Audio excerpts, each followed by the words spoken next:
मुंबई महानगरपालिकेच्या निवडणुकीच्या रणधुमाळीत महायुतीच्या जागा वाटपावरून नाराजी, असंतोष आणि आरोप प्रत्यारोप सुरू असतानाच केंद्रीय मंत्री रामदास आठवले यांची भूमिका सध्या राजकीय वर्तुळात चर्चेचा विषय ठरली आहे।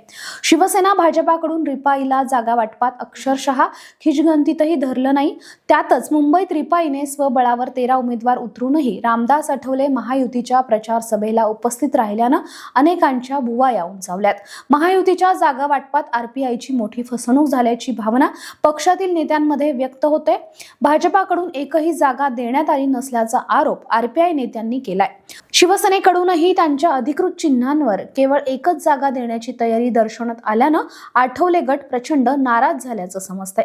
परिणामी आरपीआय म्हणजेच आठवले गटने मुंबईत 13 जागांवर स्वबळावर निवडणूक लढवण्याचा निर्णय घेतलाय। काही दिवसांपूर्वी केंद्रीय मंत्री रामदास आठवलेंनी मुख्यमंत्री देवेंद्र फडणवीस आणि उपमुख्यमंत्री एकनाथ शिंदे यांची भेट घेऊन जागा वाटपाबाबत चर्चा केली होती। या बैठकीत शिवसेना आणि भाजपाकडून प्रत्येकी 6 जागा रिपाईसाठी सोडण्यात येणार असल्याची माहिती देखील समोर आली होती। मात्र शिवसेना भाजपाच्या युतीत रिपाईला जागा सोडण्यात आल्याच नाहीयेत।